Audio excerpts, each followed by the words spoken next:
What's up guys, welcome back. This is Anime Crossover. You'll be watching What If Naruto Was the Emperor of Elements, in the Avatar Part 17. Now, let's begin. City of Tianhai. Industrial District. Industries of the Future, Factory. Yo. Naruto's POV. Adjacent to the substantial, fully metallic factory structure, indications of a recent confrontation among formidable benders of diverse elements were apparent. Black scorch marks disfigured the outer walls, and bodies from both sides were strewn about the area. Some exhibited no signs of life, while the majority of casualties were among the assailants. Might they have been pursuing the schematics? I contemplated.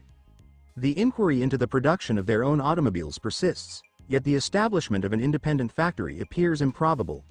While they may not require one at this stage, their organization is still relatively small, and a few dozen automobiles would provide them with considerable mobility. This is undeniably steampunk, I remarked quietly, observing the factory and the police airships hovering overhead. Their appearance distinctly reflected a particular genre of science fiction. The concluding months of summer were marked by heightened tension. The activities of the Equalists necessitated daily patrols throughout the city to thwart kidnappings, document thefts, and even homicides. It was evident that the Equalists were responsible for the situation. Due to my heightened awareness, I was able to observe the entire city, where members of their organization engaged in various forms of communication. Following the setback, it would be prudent for them to take a moment to regain their composure. This was my expectation. Regrettably, I have yet to identify their primary base. The individuals I inadvertently allowed to slip away have dispersed throughout the city, exhibiting no unusual behavior. I conducted a comprehensive search of the city, leading me to confidently conclude that their primary forces were not present.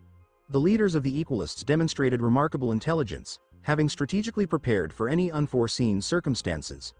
Initially, they positioned exposed fighters within the city, accurately anticipating that they would be under surveillance.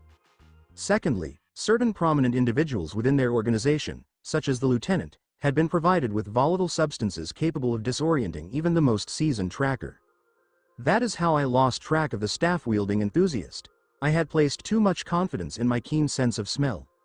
In reality, the dissatisfaction among ordinary, non-bending individuals would have increased even in the absence of the Equalists. The Equalists emerged as a response to the prevailing circumstances in the world. While there may not be definitive proof, I am convinced that a malevolent spirit is responsible for the situation. Dark energy fosters connections among individuals more effectively than any friendship, as demonstrated by the Fire Sages, who frequently engaged in disputes until they harnessed a fragment of dark energy. Regardless of my efforts to control the indulgences, they will consistently maintain a sense of superiority. Many individuals share a significant portion of the responsibility for that situation. Throughout the centuries, the submission to benders has become deeply embedded in their genetic makeup. How could it be any different? Ultimately, individuals with bending abilities wield control over the very forces of nature. This attitude fosters a sense of uniqueness among benders. The conflict did not escalate earlier due to the ongoing war. For instance, citizens of the Earth Kingdom believed, our own Earthbenders should act freely than to contend with the Firebenders we despise. Perhaps my previous explanation was lacking. Historically, this matter did not receive significant attention. The growing discontent may manifest in unforeseen ways. The Equalists serve as a valuable mechanism, enabling me to shape the circumstances, provided I identify their foundation and introduce some botanical innovations from Drea and Selen. As the conflict draws to a close and the Equalists deplete their resources, the Avatar will advance with great force, infusing them with Rava's luminous energy and ultimately guiding the dark particles to the spirit world. Aang successfully established a brief communication with the weakened Rava, who assured him of her assistance upon sensing Vadu's dark energy. I will be responsible for ensuring that no individuals associated with Vadu can escape. By that time, one of my projects is expected to be completed. It aims to significantly level the playing field between ordinary individuals and benders. Send the most severely wounded on the airship. The authoritative voice of the police chief brought me back to focus. Quickly straightening my disheveled clothes. Flying had left them in disarray. I approached the owner of a stunning, curvaceous figure, which even the thick police uniform couldn't conceal. Hi, Chief, with all these matters, I hadn't had time to review the documents on her desk. While it is reassuring that the government system operates independently of my direct involvement, it is important to remain vigilant and not become overly complacent. Ultimately, holding the position of chief is distinct from being an unknown officer. What is a civilian doing here? she inquired with a stern demeanor, flinching almost imperceptibly. My fault. I'd grown too accustomed to moving silently and unnoticed. Oh, goodness, Senator Yo. She suddenly appeared less assured as she turned to face me completely. Someone's clearly got a crush on me, I chuckled to myself, observing the processes in her body that couldn't lie. I must acknowledge that her shyness, paired with her figure, results in a uniquely intriguing contrast. The more I looked at her, the more familiar she seemed. Especially that mole under her right eye, Police Chief Kuvira. She responded sharply, directing her gaze away from me. I recall how much she has developed, I reflected, feeling quite aged. Reflecting on previous years, I recall the time I dyed my hair black and explored the world in search of adventure. I recalled the name of the young girl cast into the challenging realm of adulthood. In the ancient dialect of the southern regions of the Earth Kingdom, the name Kuvira translates to strong woman. Her parents seemingly chose this name in jest, and she faced significant challenges early in life until I came across her. The young girl required considerable time to open up, and it appeared she had not experienced genuine care throughout her brief existence. Little Kuvira, I remarked, restraining myself from offering a pat on her head, an action that would be deemed inappropriate in the presence of her subordinates. Do you recall? She inquired softly, her eyes brimming with such intensity that I was momentarily stunned. I have always remembered, I responded quietly, surrounding her presence with a gentle embrace of air. It was evident that I had evolved into something more significant to her than merely the individual who had once offered assistance. A sense of fulfillment enveloped me. It's always gratifying to witness the growth of children you once knew as young ones as they assume control of their futures. The discussion shifted to urgent matters, yet her bright smile remained unwavering. Throughout the journey, I reflected on amusing memories from her younger years. At times, it appeared she had something to express but refrained from doing so repeatedly. I trust she will successfully navigate her hesitation. I'll drop by your office occasionally. Help however I can, I said. She noticeably became more animated, although it was evident that 30 minutes of discussion was insufficient for her. I will be waiting, Kuvira stated with enthusiasm, her voice elevating slightly, and she promptly felt a flush of embarrassment at her exclamation. Fire Nation. Palace of the Fire Lord. 1. The chambers of Fire Lord Azula displayed the remnants of a fierce confrontation that had concluded only at dawn. Torn fabrics, which were once costly garments, are now scattered, and sharp claw marks have damaged the furniture. We truly exceeded expectations, I reflected. Despite possessing a vast reserve of life energy, I found myself incapacitated for an hour, even though I no longer required sleep. However, enduring a month or two without rest can complicate cognitive processes. Azula had fallen asleep with my dignity still within her grasp, so I gently lifted her to allow myself to rise. Additional challenges consisted of the unexpectedly resilient yet delicate arms of Tai Li and the flexible leg of Mai, who had entwined herself around me. Typically, Mai prefers to avoid intimate activities in the presence of others, including Azula or Tai Li. However, yesterday she found herself with no alternative.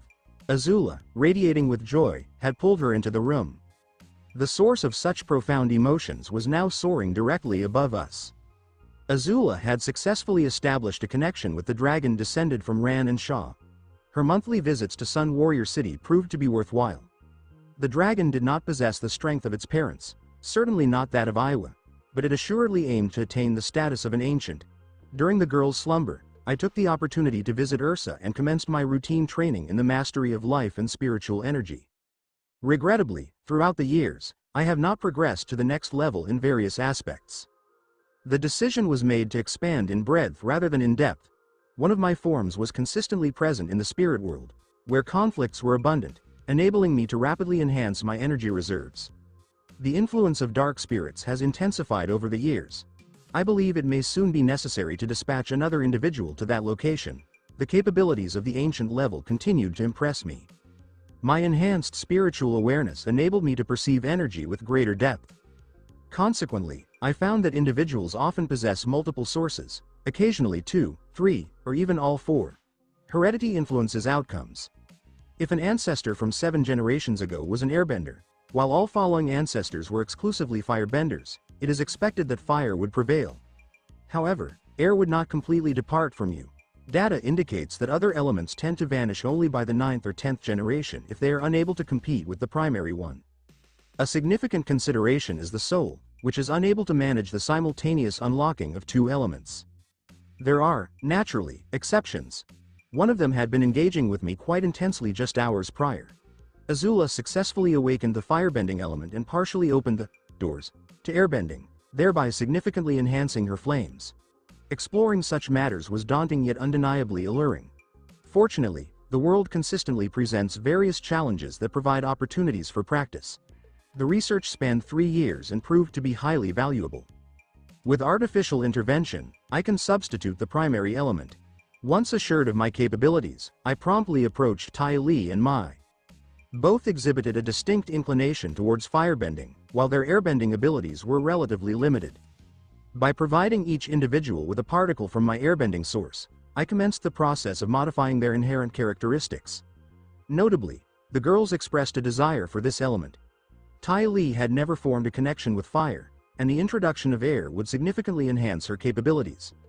Mai, with her passion for sharp and pointy objects, had already developed numerous methods to utilize combinations such as Senbon air, Sai air, Knife air, and others.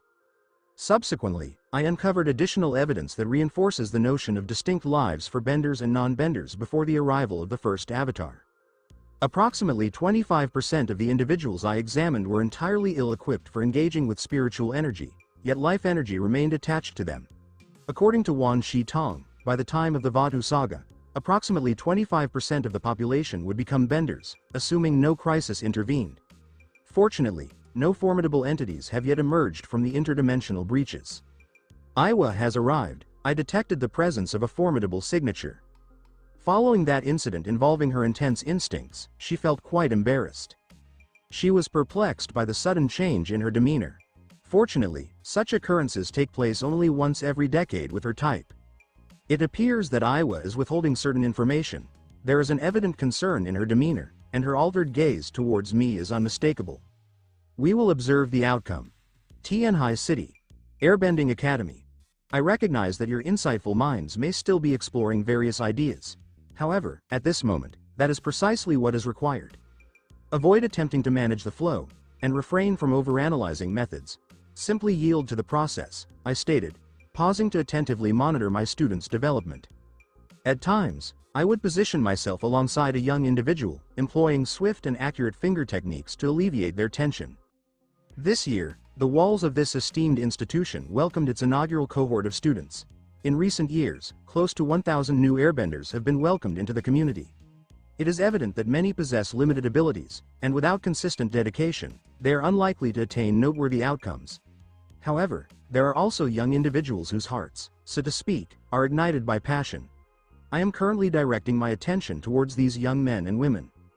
The individuals, not prepared to commit to full-time training, engage in self-study at home and visit Tianhai annually to showcase their advancements. Ultimately, without even minor enhancements in their skills, they will not achieve any financial gain. Their progress has been significantly driven by financial incentives. Aang frequently expresses his concerns that authentic air nomads should not undergo training in this manner. However, he does not intend to implement any changes. He understands that results are more impactful than mere statements. Aang and I are the sole instructors qualified to teach those who have mastered the complexities of airbending, making us the exclusive educators within this extensive facility. He instructs for 1 week, followed by my responsibility for the subsequent 7 days. Students are organized into 2 distinct groups. One participates in sessions during the morning and departs by the afternoon, while the other engages in training during the evening. I dedicate a minimum of 8 hours to this location each day. While it may not be a burden, other priorities require my focus. At a certain moment, it became evident to me that 4 bodies are insufficient. One remains consistently engaged in the spirit world, where I oversee Tianhai and provide training to both young and mature benders. The other 2 alternate their time among the Fire Nation, the Earth Kingdom, and the Northern Water Tribe. In the spirit world, full-scale clashes frequently arise, necessitating the intervention of all my bodies. It is fortunate that no formidable entities are arising from interdimensional breaches, and that the military effectively manages the lower and mid-level spirits that occasionally manifest. We have developed an effective training simulator for soldiers, and based on the reports I have examined, the participants are advancing in their skills and acquiring vital combat experience against a range of spirits. In the class, there were several recognizable individuals from the animated series. The initial individual was Lee, now an adult, the son of the farmer Hansu, who dared to voice his concerns regarding the soldiers who were evidently misusing their authority. The second individual was a female who bore a striking resemblance to Avatar Korra's mother, Senna. Interestingly, her name was also Senna. The universe has a way of presenting surprises. The final significant student was Jin, the young woman Zuko encountered in the original narrative. She had indeed traveled here from the lower ring of Ba Sing Se. Each individual demonstrates exceptional skill in bending, and I aspire to assist them in achieving even greater accomplishments. Calm your thoughts, my voice, imbued with energy, directed their attention to their responsibilities. Background music played softly, contributing to the enhancement of their training. The individuals present experienced varying intensities of air currents, ranging from strong to weak, swift to barely perceptible. The meticulously crafted practice room featured multiple air supply vents. Their training was aligned more closely with what would have occurred in the actual air temples. In that location, the wind was influenced solely by natural forces. Science and technology play a supportive role. Training within the temples would be more advantageous. However, few individuals are prepared to relinquish the comforts of modern society to embrace the lifestyle of true monks. While I endeavored to soothe my students' anxieties, my body, or more accurately, my intuition, raised concerns. At times, I contemplate the benefits of living without this persistent sensation, as it does not yield any specific insights. However, I acknowledge that there have been some advancements. I have come to understand that the threat does not pertain to me, but rather to an individual in my proximity. Before I had the opportunity to reflect, Roku, Wan, and Naruto, who had just returned from the spirit world, assessed the well-being of our loved ones. Unfortunately, there is no way for anyone on the island temple to reach me. They were the only ones left to follow up. The pace of the lesson appeared to be significantly slower than what is typically experienced. I aimed to conclude the matter promptly, as the feeling of time diminishing became increasingly pronounced. We will conclude our work ahead of schedule today. I clapped my hands, bringing everyone back to focus. I accelerated to maximum speed, resolute in my intention to reach home as quickly as possible. On the island, the auras of Tomoko, Kushi, and Hina were absent. They have been absent since this morning. Gaia and Drea greeted me, expressing concern. Although the girls do not share a blood relationship, their level of care and concern is equally profound. Daisy had commenced her search for them. The girls typically inform us when they are planning to go out. Currently, only a select few high-level spirits or individuals of ancient spirit caliber could pose a threat to them. The abilities they have acquired from their parents have fully developed, enabling them to already compete with top-tier high-level spirits. I observed them gathered closely, engaged in hushed conversation, Sheikah remarked. Tomoko maintained an air dome around them, effectively muffling their voices. However, I was able to read their lips. They were discussing the South Pole. If only they exhibited qualities similar to Sheikah, composed, compliant, and not disruptive. A transient thought crossed my mind, only to be set aside. I appreciate the girls, even with their playful personalities. Excuse me, could you please inform me of today's date? Winter solstice, South Pole. I believe I have identified their location. My loved ones attempted to express alternative thoughts, but I had already entered the realm between worlds. Upon crossing the barrier, all my other selves converged with me. My heightened awareness intensified, and my focused mind efficiently processed the threads of energy resonating with my daughters. After 5 seconds that felt like an eternity, I finally identified the correct path. This is frustrating. It took an extensive amount of time to locate them due to an ancient spirit obstructing their signatures. Their intense energy hindered my ability to be present alongside them. I promptly appeared a kilometer away. I quickly recognized an old acquaintance, a peculiar creature that combined elements of a dragon, a snake, and a snail, characterized by its striking purple hue. The creature had long since developed a method to locate me, yet it only engaged when other dark entities were present. It understood that it could not confront me independently. It appears that this time it detected similar energies and accurately concluded that the girls were related to me. Stop! A commanding voice erupted from my throat. It is only at this moment that I can assess the condition of the girls. Anger overwhelmed my thoughts. Hina, exhibiting a notably pale complexion, was without her left arm. The bleeding had ceased, yet she had become more of a liability at this point. Kushi and Tomoko sustained significant injuries, with much of their skin exhibiting a purple discoloration as it reacted to the creature's acid. You scoundrel, In the acid spirit's eyes, I observed a fervent glint of retribution. Its wide opening was poised to engulf my daughters, and they evidently lacked the strength to evade. A significant influx of spiritual and chi energy propelled my body toward the spirit, with lightning coursing across my skin, enhancing my velocity further. However, I was aware that I would not arrive in time to assist them. Kushi turned, her eyes reflecting deep sorrow as they met mine. Absolutely not. I refuse to allow this to occur.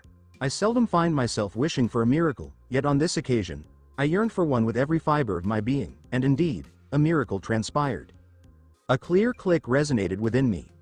The intensity of the fire escalated significantly, and the lightning surrounding my body became increasingly dense and perilous.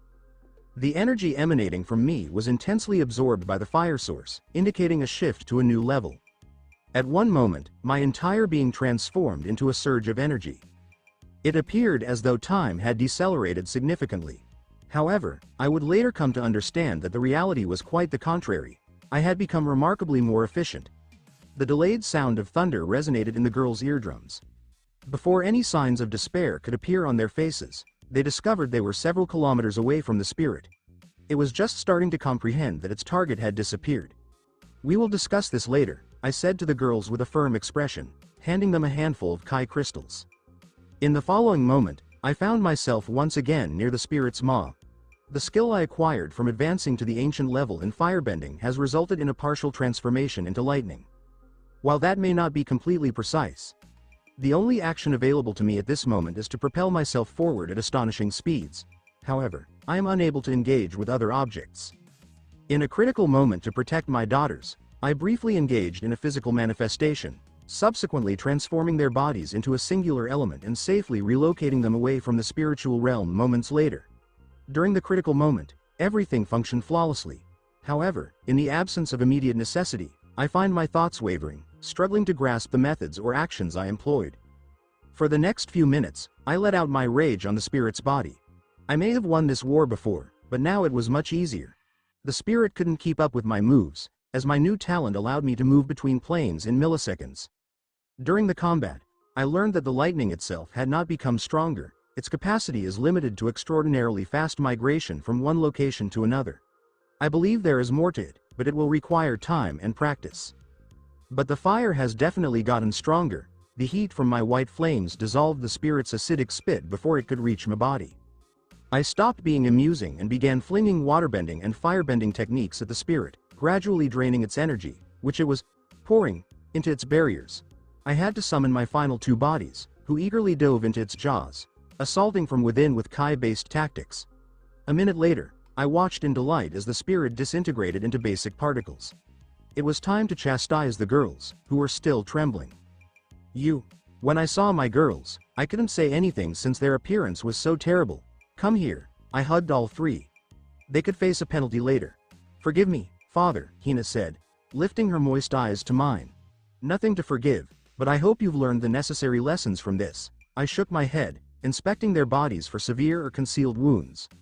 Fortunately, nothing was irreversible, and she was able to rebuild her own arm. When the girls returned home, their mothers took care of them.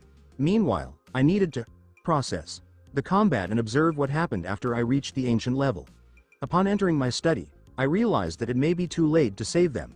I set aside my chores, and a glass container full to the brim with a plainly deadly green liquid dropped onto my desk. "Come in, Aang," I said the Avatar, who hadn't even had time to knock. "Glad the girls are okay," he replied as he sat on the couch. He jumped into action as soon as he discovered they were missing. "Want to join me?" I asked, gently shaking the bottle. "Will I die?" "Rava shouldn't allow it," I said uncertainly. After all, this alcoholic drink was manufactured from Dria's plants, which had been imbued with the Kai of an old spirit. Ordinary beverages had become plain water to me. My body, even with blocked Kai flows and restricted chakras, can handle any poison. And Dria's concoctions simply soothe me. I'm destined to be a lifelong teetotaler. All diluted with water, I decided. If I mistakenly kill the Avatar, Wan Shi Tong and the other spirits will lynch me. Aang has grown enormously, and I am not simply referring to his height. Now I can have meaningful talks with him, since he sees the world through the lens of his temple background. It's amazing and quite valuable to hear his perspective. I need advice. He banged his palm against the table. Oh, this table cannot take any more. It was amusing. Just a minute earlier, his vision was clear and his motions were not sluggish, but within a few dozen seconds, his body gave way. Aang then proceeded to share his problems with me. Wow, Aang, you sly dog. Pushkin's amused comment came out without my assistance. And it was spoken with admiration. My prediction came true. Aang had developed feelings for two girls. And not just any girls, but his own students, Jin and Senna. And based on everything, they weren't hostile to Aang's firm either. I had been wondering why they were ahead of the training schedule. Go for both. I then began, to the best of my knowledge, to educate the Avatar on the complexities of relationships with numerous young females. He probably won't recall anything right now, but my information will undoubtedly burrow into his subconscious. Earth Kingdom. Taku City. A well-fortified citadel has risen where the once ruined city of Taku stood. 5 years ago, a few hundred earthbenders arrived and cleared the ground, and built new walls in less than 6 months. The herbalist school was the only place where previous memories could be preserved. An inquisitive tourist may stumble upon an ancient pagoda-like structure perched atop a high rock. The city's last resident, as well as the final representative of the once famous herbalist school, died peacefully and quietly there. Even though someone was clearly cleaning the apartment regularly, all of her items remained intact. The school had been repaired and added to the country's heritage registry, ensuring its protection. Vandalism against the site would result in harsh punishment. A massive fort, almost a full-fledged fortification, rises 200 meters from the cliff where the herbalists used to study. Earth Kingdom warriors dominated the narrow alleys, with infrequent appearances from representatives of other nations. The long-term coexistence of former foes, particularly soldiers, may be its own story, but the important point is that they were able to get along. The contraption, which was 1 meter above the ground in the heart of the fort, played an important role. A big hole surrounded by fissures appeared to have been hammered out by the creator. They rapidly discovered that their major enemy was dark spirits, with whom they could not negotiate. These ghosts, like crazed beasts, desired blood and flesh. When an earthbender confronted a formidable opponent, a firebender would intervene to rescue the day. And if you were on the other side, a waterbender would save you. The expression, "the best friendship is one against a common enemy," has a literal meaning here. Furthermore, defenders of humanity. Sounds great. They had been promised that such breaches would boost the world's chi energy, resulting in more benders. They realized that learning the elements had gotten considerably easier. Even experienced benders, who had forgotten what it was like to achieve new heights, knew that their years of stasis were over. Despite the danger, there were many volunteers throughout the world willing to stand vigil. After all, the pay was high, there were other benefits, and powers improved. Having so many benders in one area, not to mention the direct channel to the spirit world, increased particle activity. A cultivator may comment, "1 day of training here equals a whole week elsewhere." Former General Zen's quarters, or rather, office, were on the second level of the main structure.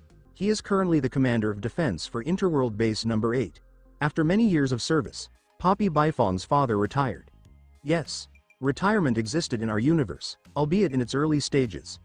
The general's active temperament couldn't stand being cooped up indoors, especially after his health had been restored by the best healers in the Northern Water Tribe. So he excitedly embraced the opportunity to experience the heat of battle once more. When will someone strong finally show up?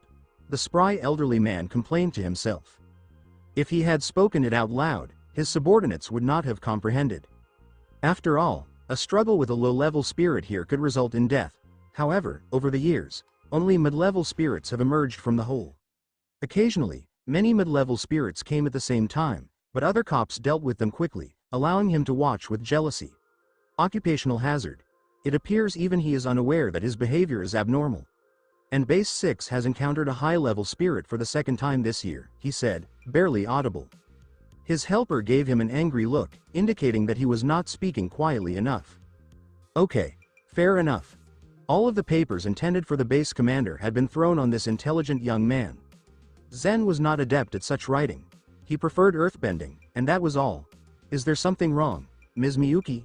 He asked the herbalist's cat, whose fur was no longer snow white and whose whiskers drooped sadly. Interestingly, a regular cat outlived her owner, stranger still, given that the cat was nearly as old as the herbalist. Zen was quite certain of this. Years ago, when Zen was still a teenager living near the already ruined city of Taku, His parents planned to send him to study with the last herbalist. It did not work out.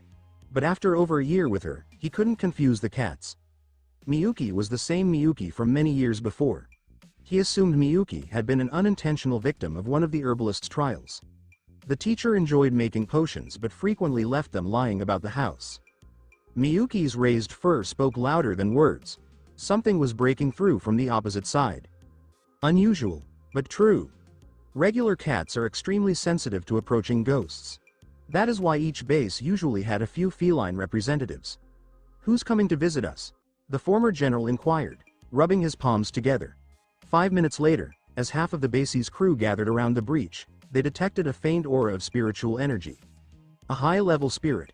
The general cried joyously, then swiftly calmed down.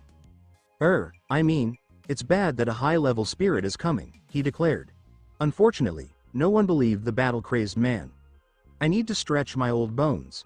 Who's ready to learn from my experience?" he asked, searching around for sparring partners. It would be some time before the spirit could break through to this side. Spirit World. Valley of Two Worlds. 1 month later. Watching someone work provides a unique level of satisfaction. Watching it from a lounge chair while sipping a refreshing fruit drink is even better. We had been discussing as a family how to discipline the daughters. Nobody wants a rerun of the scenario. So, we needed to come up with something. Because they demanded fights and adventures, we decided to give them what they desired. Enough to make them beg for mercy. They spent a week defending a village in the spirit world. 7 days of relentless fighting, not 1 hour of sleep, and barely enough vital energy to get by. It was draining, both psychologically and physically. They resembled zombies at the end of the extended battle. I felt sad for them at the moment, but it was time for them to experience the world from an adult perspective. The lesson, I believe, was effective. But the activities did not end there. Shiki then made some suggestions. Oh, she knew exactly where to put pressure. Most likely, she was disappointed that she hadn't been invited on the excursion. Previously, it was always, "We invite her, she refuses. Everyone's happy." Knowing her sisters well, she developed a strategy to teach them a lesson. After they had recovered from the extended combat, each was assigned a mission. For example, Kushi was instructed to teach on Kyoshi Island. A conventional school had recently been established nearby, and they were short on qualified teachers. It sounded like a straightforward chore, but Kushi despises noise. And there would be plenty of it, given that she was surrounded by children. The irony is that Kushi enjoys causing chaos, but she can't bear it when she isn't the cause of the fluctuation. Tomoko needed to spend some time in a village. Obsessed with fashion trends and born into an aristocratic family, she was appalled by the boring activities of commoners. After a week, she appeared to acclimate to rising with the sun, herding and milking cattle, working the land, and enjoying other country delights. Hina was assigned a work that was well suited to her abilities. The tanned beauty, resembling Avatar Korra, despised repetitive employment. We found her a dozen occupations that required repetitive operations. Cruel? Maybe. But if we don't put them straight now, things will only grow worse. They're unaware that even their father treads carefully in the spirit world. There are numerous spirits with terrifying abilities, and they are all dark for unknown reasons. Overall, the females are charming while they are apart, but when they are together, all reasonable reasoning ceases, and danger follows. It is best to keep them occupied. Cow, Shiki mumbled from her neighboring beach chair, noting her sister's difficulties. Tomoko had determined that her bust needed to be improved, so she used life force to grow herself a significant asset, definitely a size 5. It would be wonderful, except that her slim, almost graceful body now appeared ludicrous. Her balls got in the way. Her large bust bounced her back as she soared too close to the crystal wall. Hina and Kushi weren't doing any better. Without airbending, they had to rely on climbing gear. Allow them to learn personally that crystals are not obtained simply because they want them. After drinking my drink and going away, I began to practice firebending. White flames danced along my wrist, quickly followed by lightning flashes. The following second, a fireball flew at a neighboring rock, its surface circled with lightning. Not too bad, I thought. Previously, mixing lightning and fire required channeling them through distinct routes in the body. For instance, such a procedure required both hands. After reaching the ancient level, these tricks became considerably simpler. Lightning responded much better, as indicated by the electrical discharges on my flaming source. In addition, I could now adjust the lightning's configuration. Adding life energy changed its color and gave it properties akin to green fire. Next, I used large-scale fire tactics in the air, pausing only when thunderclouds emerged in the sky. It wasn't all for naught. Alright, let's go, I thought as lightning struck my body. I disappeared from one spot and reappeared thousands of kilometers elsewhere on another continent. Distance doesn't matter, conditions do, I murmured, utilizing my aura to repel other spirits. My newly acquired aptitude continued to astonish me. In a manner, I'd gotten a limited kind of teleportation with a lot of limits. The primary criterion was thunderclouds overhead. I could sense other thunderclouds around the Earth. They didn't intrude on everyday life, but when I focused, a marked map formed, indicating where I could drag my body. Something comparable was felt in the interdimensional space, therefore this portion of the ability was no longer necessary. Especially since it only allowed jumping inside the same globe rather than between planes. City of Tianhai. What's going on? Aang's head reeled. Let's go back roughly 24 hours. That's when the no longer young Avatar found the strength to express his feelings to Senna and Jin. The females, as if waiting for Aang's words, instantly took him under their wing. After all, Avatars aren't just lying on the street, they're one of a kind. Due to his upbringing, Aang had not seen the hungry looks from other girls, but Jin and Senna did. Uncle Iroh informed interested individuals that Aang was affluent. Aang was powerful, as expected given his status as the Avatar. And the tattooed man was kind and sensitive, with reports spreading around the world about how Aang helped people in even the slightest ways. For Aang, assisting individuals in need had become a simple grind to boost Rava's energy levels. To others, Aang seemed like the epitome of kindness and aid. Jin and Senna eventually decided not to compete with one another, but rather to form a team to ward off other chicks.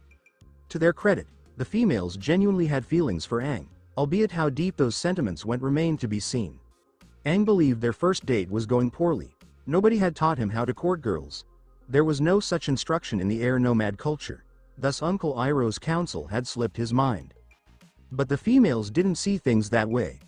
Aang's meek and anxious personality was endearing, unlike the severe airbending master they had expected. The females, no longer teenagers, decided to end the evening uniquely since Aang was not against their company. What should I do? What if we have kids? Uncle Iroh, save me. Aang's mind raced with ideas. He knew exactly where things were going, but he wasn't ready to accept it. However, he didn't want to leave either. And why do they know where I live? The girls took him gently through the streets to his house. He'd probably forgotten, in his nervousness, that he'd spewed out a lot of information. Fortunately, he didn't say anything vital, or otherwise Naruto's daughters would have to deal with another offender. City of Tianhai. Cafe, Auntie's Embrace. Yo. This cafe, a good establishment even by Tianhai's standards, had never been silent since it opened. It's difficult to determine if it's the superb chefs or the exceptional service. Any man knows why the cafe is so popular. The waitresses. They're like magnets, attracting guys of all ages, from teenagers to experienced gents. No, there aren't many young girls on staff, but there is another deadly force. Aunties in their prime. There is no provocative clothing or vulgar flirting, but the women here do not require it. They understand their worth, masterfully use delicate feminine charms, and I believe they have undergone specialized psychology classes. I might as well admit it. I've always had a thing for older women, as indicated by my early fascination with females like Kaya, Shizuka, and Ursa. Would you like anything else, sir? The waitress assigned to me said in a sexy tone. Pour me some more tea, I said. What an excellent staff. Her warm, appealing smile never left her lips, and her body language communicated compliance. Where did they locate so many capable women? Most notably, no rumors of romantic relationships have appeared during the cafe's history. According to my understanding, anyone who goes too far is swiftly shown the door. There are invisible boundaries here, and crossing them puts you on the blacklist quickly. Anything you desire, sir, she responded, bowing gently and leaning forward slightly to refill my teacup. The delightful aroma of her perfume tickled my nose, and my gaze was drawn to the bounce of her chest as she moved. And there was plenty of bounce. I think I finally understand the poor souls who come here several times a week. Even I, hardened to female beauty, felt a little tight in the pants. 15 minutes later, the first candidate for my secretary post arrived. Of course, this was not the best location for an interview, but I am used to blending business and pleasure. Senator Yo, greetings. A well-preserved guy exclaimed, looking around as if by mistake. He'd probably never heard of this cafe. Immediate strike. If ladies distract him more than a new job, we're not a good fit. Following a few basic questions, I respectfully excused him. He just seemed to recognize his mistake at the conclusion. The agency for finding specialists didn't meet my expectations, I reported. I should have handled the search myself, but there are still other candidates waiting. Hey, Senator. A friendly-looking woman waved. I hope I'm not late, you won't believe it. There was a terrible accident. A carriage collided with a Satomobile. She dumped the most recent news on me. Her voice rang vaguely in my head, but among the worthless blather were some interesting facts. This one was full of talk and laughs. Keeping her close would be perilous. She'd say something and then forget. But at a government office, she'd be ideal for gathering information. After all, serious discussions are generally held in the smoking room. After barely escaping her, I vowed to help her find another job. My mind remained silent for 5 minutes afterward. The next person on the list didn't even come. Weird. I said a senator was hiring. They might have believed it was a joke, or they just don't want to become engaged in politics. To work for me, you have to jump right into that environment. I don't need a secretary merely for the sake of having one. After a long period of checking them out, I aim to tell them the secret of who I am. In addition to acting as all 4 of my bodies, each senator must accomplish something, and I have to sign the papers 4 times. I wish to give someone else part of my responsibility.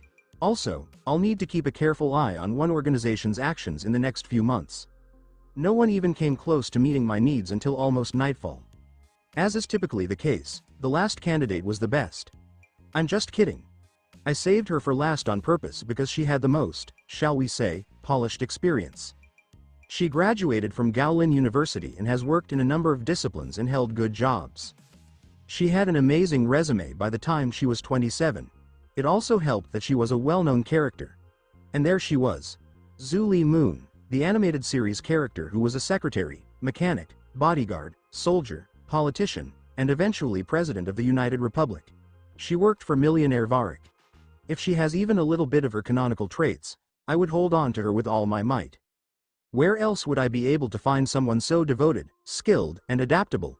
She said, Senator, my full name is Zhu Li Moon. Pleased to meet you, and then she bowed perfectly. She looked great in her formal jacket, pencil skirt, and black tights. It was as if she had been born in them. Either she always dresses like this or she got ready for our encounter. It doesn't matter, though. There was no difference between her and the woman I had seen on my laptop screen before. The same simple style of chestnut hair, round glasses, and the face of a model student. My imagination couldn't think of another way to compare them. Can I be honest?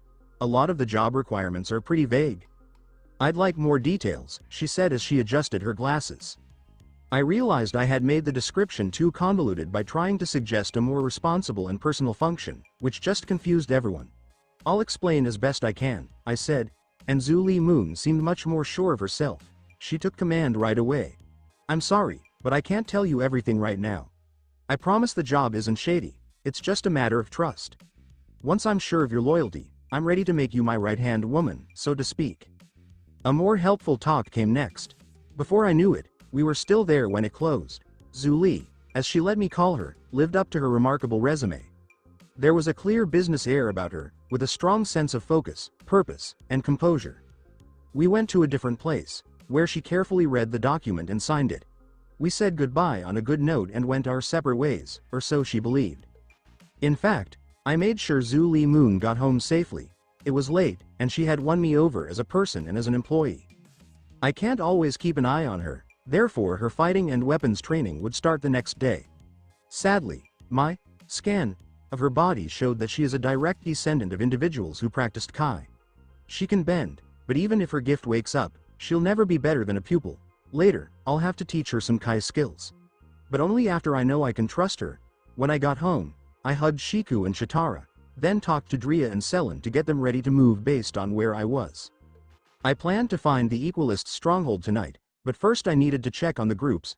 Sleeping agents. They're persistent. I shook my head, knowing that the Equalists were still pretending to be regular people and not even trying to get in touch with their leaders. I knew they were hiding someplace in the mountains since I had ruled out all other options. I didn't feel anything under the city, and I had told them not to put anything down there but sewage systems.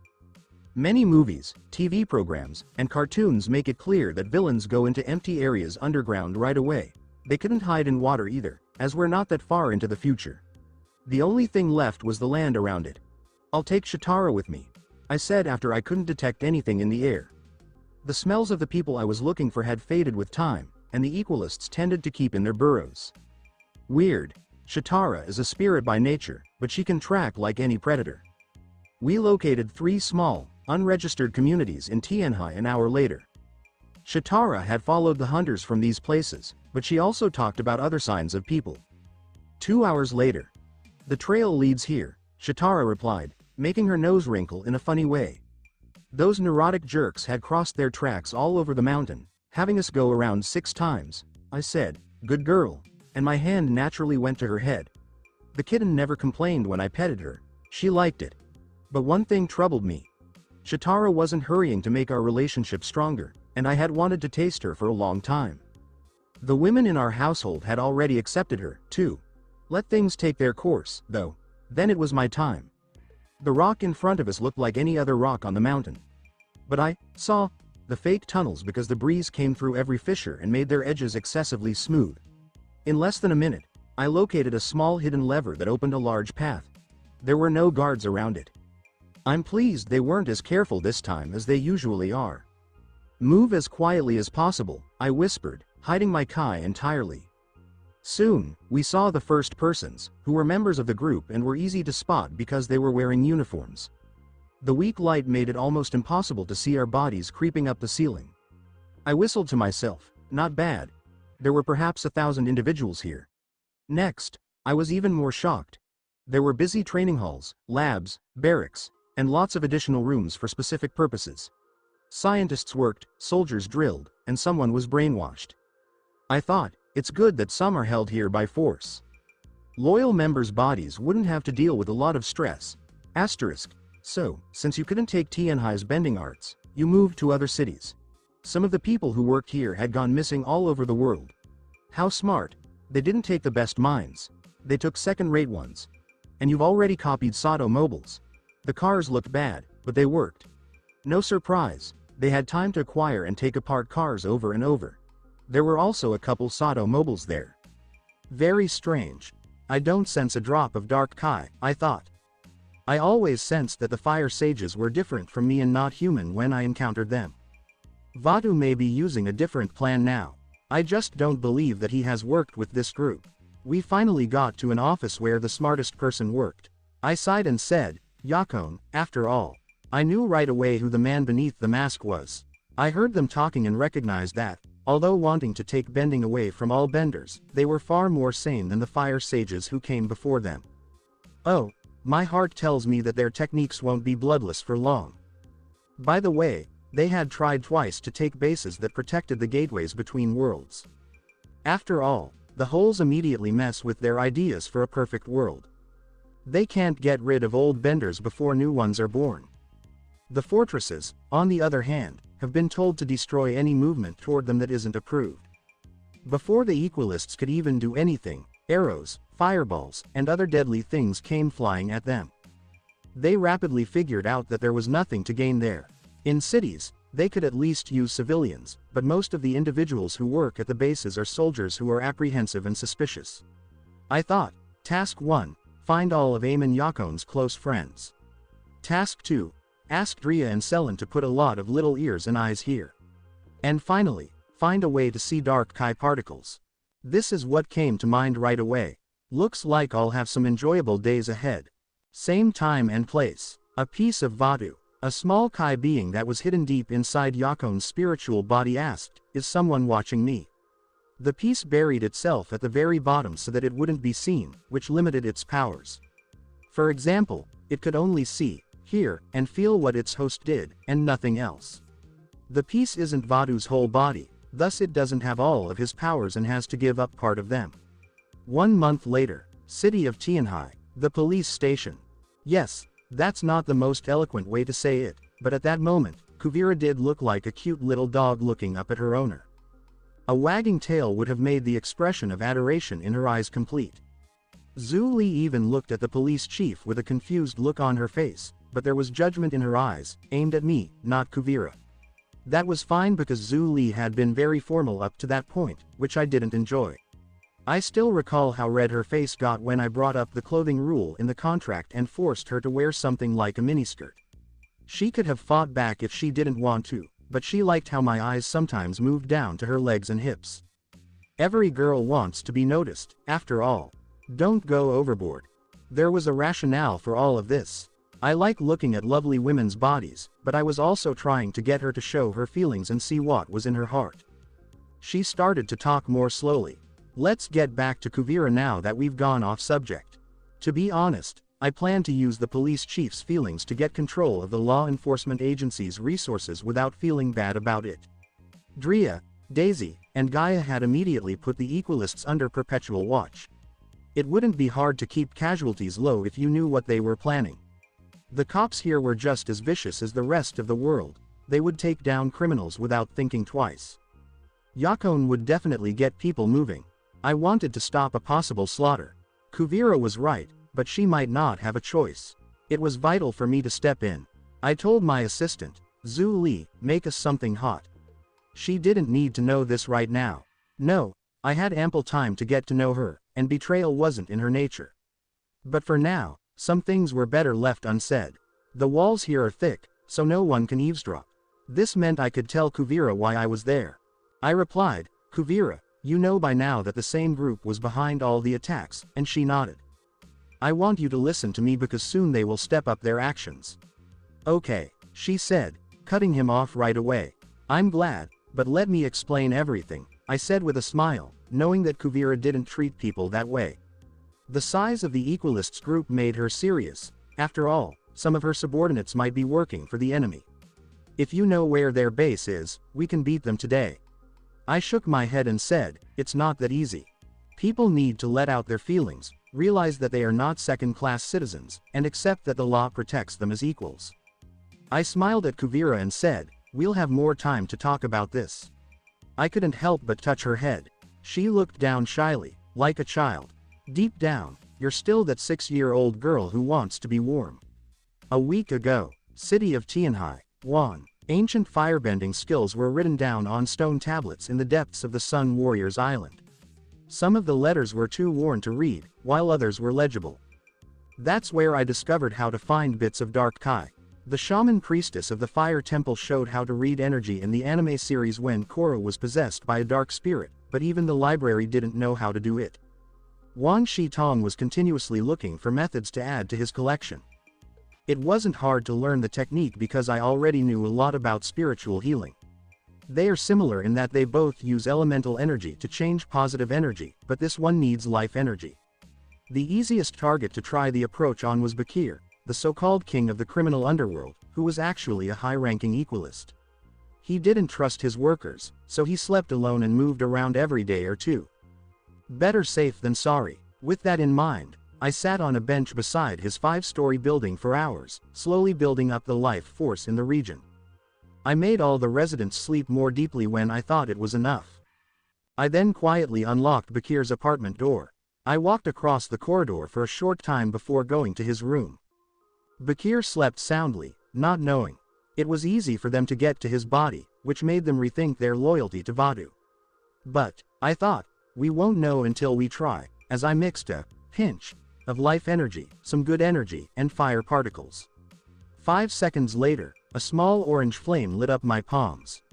I ran my hands over Bakir's body, being careful not to wake him up or disturb any Vadu particles that could be there. When my hands touched his stomach, he reacted strangely. A little area of his spiritual body resisted, scanning. There was a dark spot on his light green aura that didn't give off any energy, which made me curious. I'd have to teach Aang this skill and talk to him about it. He could connect with the spirit of light for a short while, which was enough for Rava to find the dark particle. This time, Vadu was careful, or had to be. He would make his puppets as strong as possible if he were stronger. The particle probably got its energy back, but it couldn't get its quality back without its primary body. I don't know for sure, but these seem to suit. Sadly, Wan Shi Tong doesn't have exact information on the Great Spirit's powers either. It looks like everyone close to Yakon has a dark spot. For statistical reasons, I'll go see Lady Suyin, who is highly passionate about the Equalists' ideas. Same day, Island of the Air Temple. I looked out at the tranquil water while holding a steaming cup of tea. Even though the waves were far from pleasant, they appeared to help me focus my thoughts. For the past 15 years, I've been working on a system to help regular people control their life energy and get closer to the level of benders. Things have gotten better, but not quite as much as I had hoped. It's mostly about using certain techniques or combinations, like the Kyoshi warriors' ways of improving physical skills or sticking to surfaces.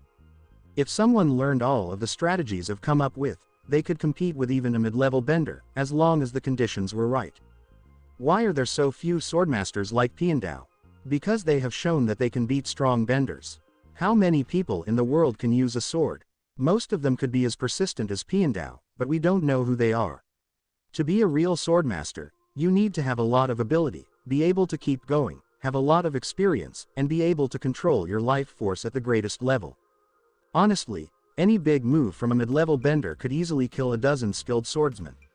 If everything goes perfectly, even a beginner waterbender could beat a martial arts master. There is a very small chance, but it is there.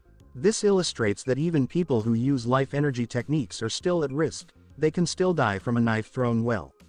In this sense, unlocking the body's chakras is much better. For instance, the first chakra makes bones stronger, gives you amazing flexibility, and makes your skin tougher and your reaction time faster than what is possible for a human. It helps you fight off benders a little bit. I've attempted to make chakra opening easier or split it up into several steps, but it hasn't worked. Guru Pathik's way of opening chakras by using voice with life energy in it doesn't work very well.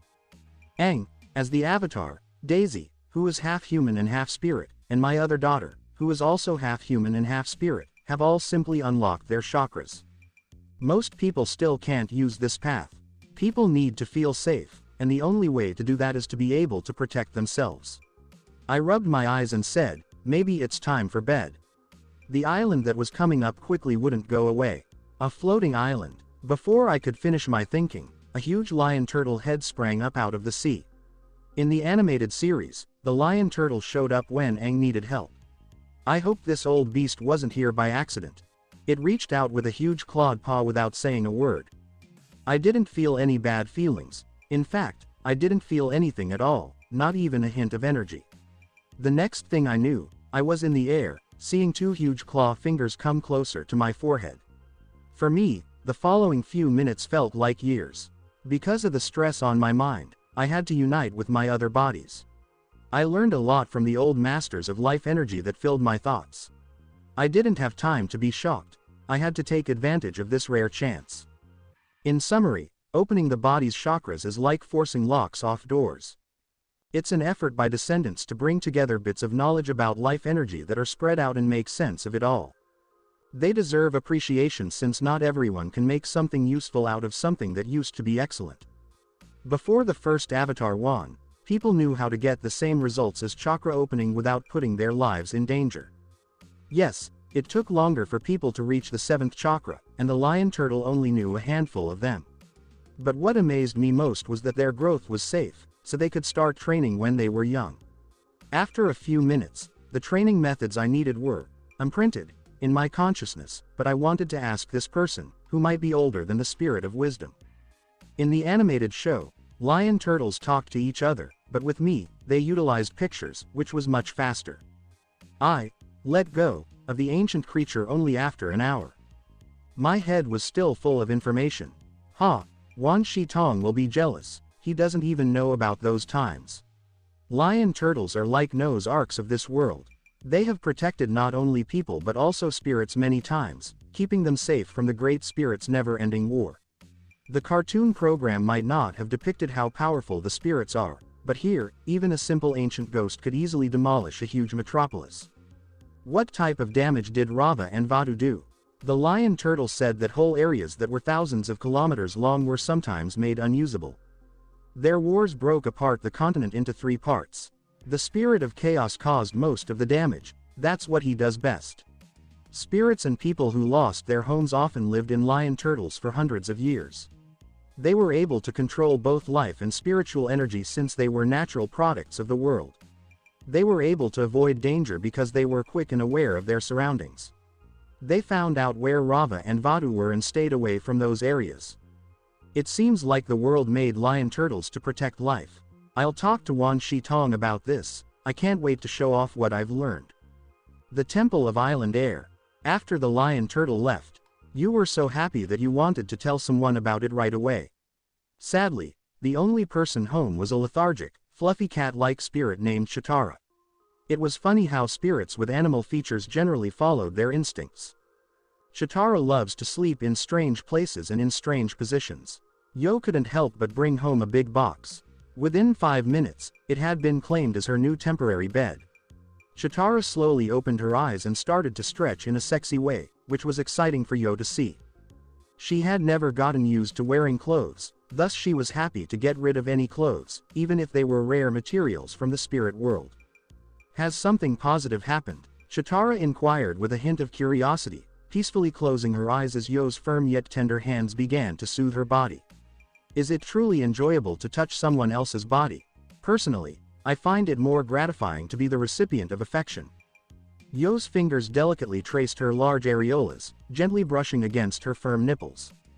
Indeed, it has improved significantly, he said softly, resting his face against her neck and sensing the warmth of her spirit body. Why do you hesitate to advance? He inquired, gazing into her eyes. It is evident that you have the desire, yet you consistently hold yourself back. Ha! Chitara exhaled deeply as Yo's fingers began to explore her delicate contours below. It's true, I am of an age where I can make my own choices regarding my relationships. However, the principles instilled by her father continued to restrain her. From the moment of her birth, he had protected her from the gaze of men. It was reasonable. A father, even one who took the form of a large feline spirit, was not prepared to part with his long-awaited daughter without due consideration. Noticing the eagerness in Chitara's gaze, Yo became more assertive, exploring her form with heightened intensity, enhancing his own enjoyment. Her smooth fur and elegant form produced an alluring effect that left him captivated with longing. His lips caressed her ears softly while his fingers traced the contours of her figure. Chitara responded with a gentle purring, an unexpected realization of the depth that physical intimacy could evoke. Spirits were familiar with touch and embraces, however, the majority of their interactions were centered around the exchange of kai. This feels incredibly pleasurable. Chitara's thoughts transformed into a state of bliss, mirroring the sensations coursing through her body under her partner's expert touch. Her back arched gracefully, indicating her release. It is intriguing how apparitions that take on the form of human women possess both openings, Yo contemplated. Neither is essential. Why? There is no need for them to utilize the bathroom. Perhaps it is one of the universe's enigmas that will remain unsolved. However, I have a speculative hypothesis. These holes facilitate the creation of new spirits. They allow for a more straightforward blending of kai by circumventing a partner's aura. This could clarify the ease with which he has fathered children with spirits. He had encountered ancient spirits engaged in loving relationships for centuries, yet they still had not discovered their happiness. Fire Nation. The Palace of the Fire Lord. 7 days later. 1. Today, I encountered an unexpected yet pleasant guest in my room. Sitting on the edge of the bed was an elegant young woman whose beauty was unmistakable, transcending the confines of her attire.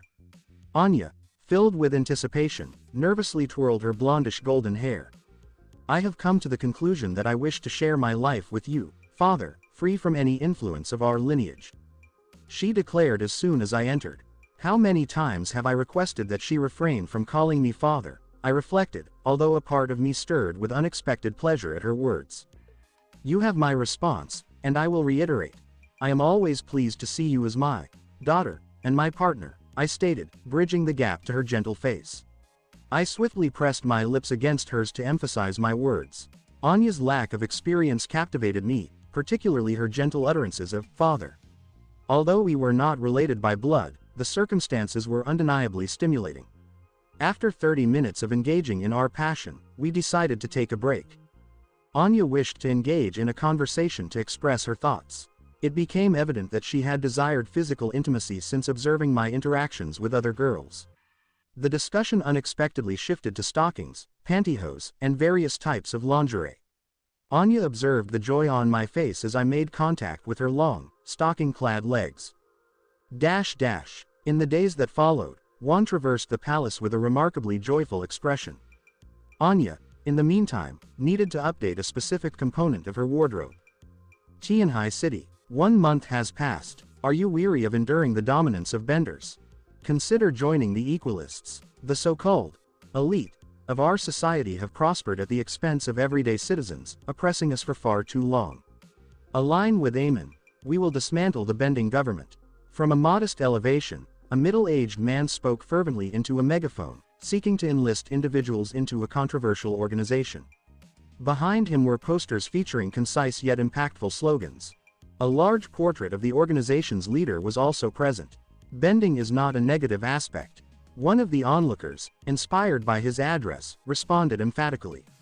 Should an individual possessing bloodbending abilities be present, they would immediately discern that this person, appearing deeply affected, was in fact completely composed.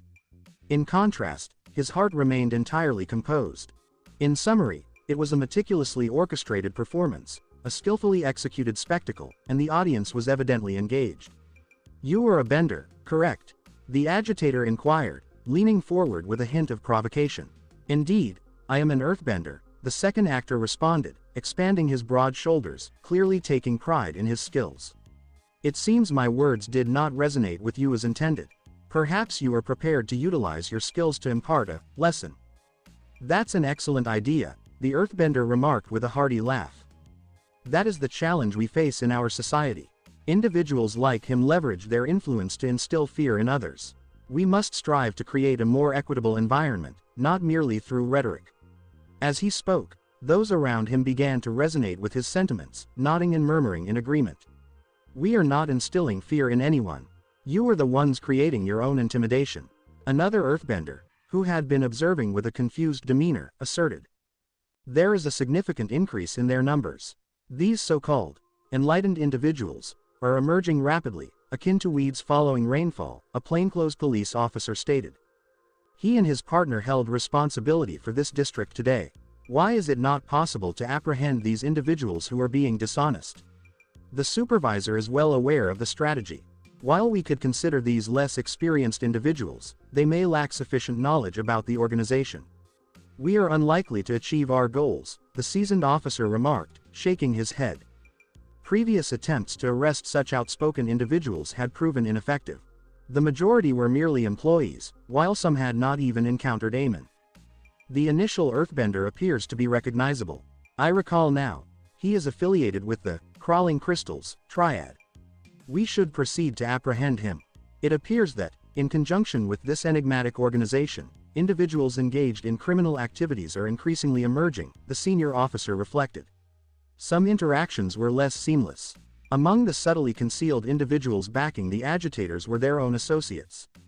Indeed, there were only a limited number, yet the reality of the situation was disconcerting. The most ardent advocates of equality were promptly recognized. It is unlikely that an individual would publicly express a willingness to execute benders in such a manner. The organization's operations in foreign nations were promptly and rigorously curtailed. Neither Yo nor any other individuals wished for these infection hotspots to extend to additional regions. The equalists were strategically limited to their designated areas, allowing for the complete dismantling of the organization in a single operation. Soldiers from various nations were already arriving in the city, posing as traders and civilians.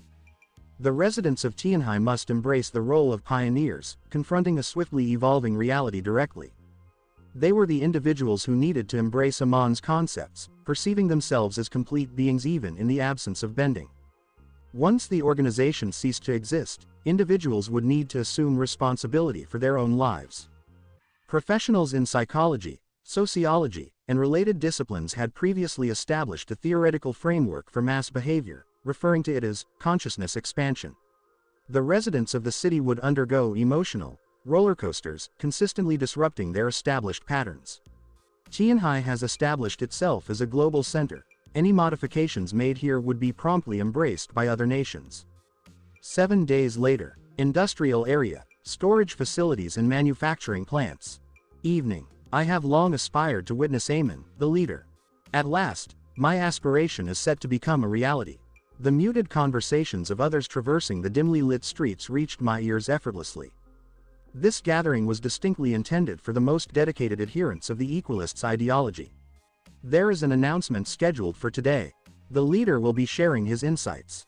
I missed the opportunity last week, but this time I proactively arranged for time off work. They had effectively cultivated a strong following. Praise for him was ubiquitous. Invitation. A robust gentleman offered his hand to me. "Here you go," I said as I calmly presented the flyer I had acquired without permission. My present disguise was akin to the previous ones. My expression conveyed a subtle blend of enthusiasm, resolve, and expectation. "We are about to experience a significant revelation, my brother," he said with a respectful bow, allowing me to proceed. "I look forward to it," I replied, shaking my head inwardly. Upon entering, I encountered aged metal walls and antiquated equipment. As I proceeded down the corridor, I entered an expansive area. I was aware that many held negative views towards benders, yet a crowd of several thousand had assembled here. 5 minutes later, the stage was illuminated by spotlights. The two principal figures of the organization, Amon and his trusted associate, the lieutenant, made their entrance. "Presenting our hero and your savior, Amo-OON." A commanding voice resonated from speakers strategically placed around the stage. The audience promptly responded with enthusiastic applause and cheers. It seemed as though they were extending a warm welcome to a renowned artist. With a gesture from Amon, the noise subsided, and the audience directed their attention to his words. "My pursuit of equality commenced many years ago. During my childhood, my family resided on a modest farm. We were not affluent, and none of us possessed bending abilities, making us vulnerable to a firebender who victimized my father. One fateful day, my father stood his ground, and the firebender took the lives of my parents, and altered my appearance. Since that day, I have been compelled to wear a mask." Amon's earnest tone resonated deeply with the audience. "I need to move past this narrative," I said quietly to myself. However, in a certain sense, he was not being untruthful. It has come to my attention that during Yakin's time at the North Pole, the interactions he experienced with both classmates and teachers were far from agreeable. Rather, they resembled a more primal nature. Educators were hesitant to disclose the truth, as Yakin had already showcased his bending abilities by that point. I missed the emergence of the chief equalist, I reflected, or perhaps he is indeed a reflection of his era, a time when individuals no longer wished to be subordinate to benders. Aang and I successfully identified all individuals impacted by the particles of Vadu. When the necessity for reformers ceases, a cleansing will occur, which I anticipate will ultimately eliminate dark energy from the world. The texts on Kai knowledge, provided to me by the Lion Turtle, are currently in the printing process. A team of skilled professionals in this domain has been chosen, and I have assumed responsibility for their training. In the upcoming period, they will provide guidance to all individuals interested in exploring the realm of the enigmatic green energy. Throughout history, benders have caused immense suffering. Every conflict was initiated by benders who benefited at the expense of everyday individuals, Amon stated, his tone somewhat more composed. "I understand there is a strong interest like this revelation. I am here to provide clarity. The Great Spirits have communicated with me, entrusting me with a mission to announce the era of balance. I have been empowered to pursue the realization of equality and to bring an end to human bending permanently. We will now proceed to the demonstration. I would like to draw your attention to the members of the Agni Kai Triad. Many of you may have unfortunately experienced their assaults," he stated as restrained individuals were escorted onto the stage.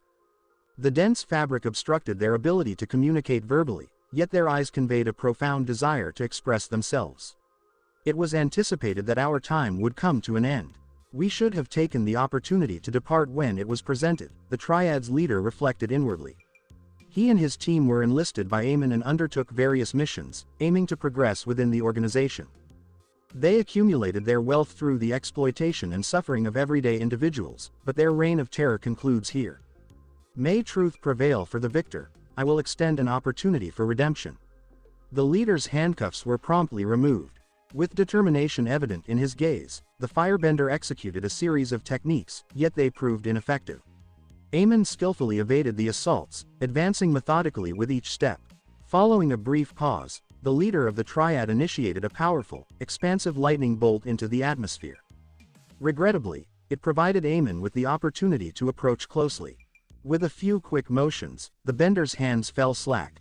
In the following instant, Aemon positioned himself behind the bender, applying his palm to the individual's forehead. "What are your current capabilities?" Aemon inquired, urging the previously talented bender onward. What's happening? Where is my bending?" The bender exclaimed in distress, struggling to connect with his Kai. "Your firebending has been eliminated permanently. The age of bending has concluded, yet a new age of equality has commenced," Aemon proclaimed assertively, raising his fist. The audience responded with enthusiastic applause. It is difficult to understand how they could overlook that. They had just observed an extraordinary event. The identical procedure was subsequently executed on each member of the triad, reinforcing Amon's distinctiveness in the course he had selected. Unfortunately, these individuals may find it disheartening to discover that anyone has the potential to become an Aemon, as long as they are a waterbender and commit to the study of Kai and bloodbending. The consequences of these purported revelations became apparent within a matter of days. Citizens mobilized in the streets, calling for the government's resignation and the establishment of centers for Aemon to eliminate bending. As the rallies progressed, the demands became increasingly unreasonable. Fortunately, the streets never amassed more than 10,000 individuals, which, in Tianhai's population of 1 million, was not particularly noteworthy. It is possible that some individuals expressed interest in joining, however, caution ultimately guided their decision-making. If they had not been swayed by the Equalists' persuasive rhetoric and had applied a modicum of common sense, they would recognize that their demands were unrealistic. Who would supply electricity in the absence of firebenders? Who would address their illnesses and injuries in the absence of waterbenders? Who would construct their residences in the absence of earthbenders? This represents only a fraction of the advantages available. The comprehensive list continues to expand. Eliminating benders would lead to significant economic downturn, devastation, widespread famine, and regress civilization by several years. The high level of activity among Amon's followers may lead an outsider to perceive that he has widespread support across the entire world. However, the truth is that such forceful actions and slogans alienate the general public. I believe that once Aemon experiences disappointment in these individuals, he will respond with increased severity. I believe that is the objective of the particle of Vadu. Conflicts of perspectives often result in disorder and instability. Over these days, there were countless instances of police arresting benders who tried to disperse the crowd with their bending. The identity of those responsible for such individuals was not difficult to ascertain. The rallies presented a peculiar sight. Individuals marched peacefully along major thoroughfares, vocally advocating for their significance and equality, while attentive police officers monitored the area, diligently observing the environment, seemingly safeguarding the participants. That is precisely what they were engaged in. The officers had to effectively manage suspicious individuals from the crowd to prevent the situation from escalating. It appears that this was precisely the objective of the Equalists, as attacks were executed on weapon depots and police stations during the march. However, due to an understanding of their strategies, the attackers were successfully repelled. The atmosphere was becoming increasingly tense, and I found it unsettling. We needed to expedite our plans. Additionally, my intuition was subtly indicating potential challenges ahead, the spirit realm. Adjacent to one of the dimensional rifts. Roku. This is quite inconvenient, I reflected with irritation as I approached an ancient spirit who displayed an unsettling fixation on expanding the rift to another world. He had support in his endeavor. The issue arose from the proximity of these rifts to settlements inhabited by light spirits, as not all were situated deep within their territories. Almost 50% of them are situated along the boundaries between our territories and regions governed by the dark spirits. In a certain sense, everything aligns. According to years of statistical analysis, the dark spirits are projected to launch an attack within the next year or so. It appeared to be a coordinated effort, as all four rifts had become focal points for ancient spirits. As they broadened their passages, elevated and intermediate spirits traversed to the opposite side. Fortunately, the nations had received prior warning of the attack and had promptly deployed additional forces. It was essential to eliminate these pests promptly. My other entities were already involved in conflicts. Wan and Naruto's superiority was undeniable, However, Yo and I would need to depend on chi energy. There were indeed formidable opponents available to evaluate the techniques inherited from the ancient turtle. It appears that an individual has significantly overindulged in steroids. At the perimeter of the spatial rift, a formidable anthropomorphic spirit with exceptionally developed musculature grasped the edges with his large hands. His face was notably disconcerting, leading to the inquiry, which horror game did you manage to escape from? Arrrrrr. Upon noticing my arrival, he welcomed me with a robust roar accompanied by a spray of saliva. Ah, I see you are among the newcomers, I acknowledged with a nod to myself. Despite their ancient origins, they exhibited a complete absence of intelligence.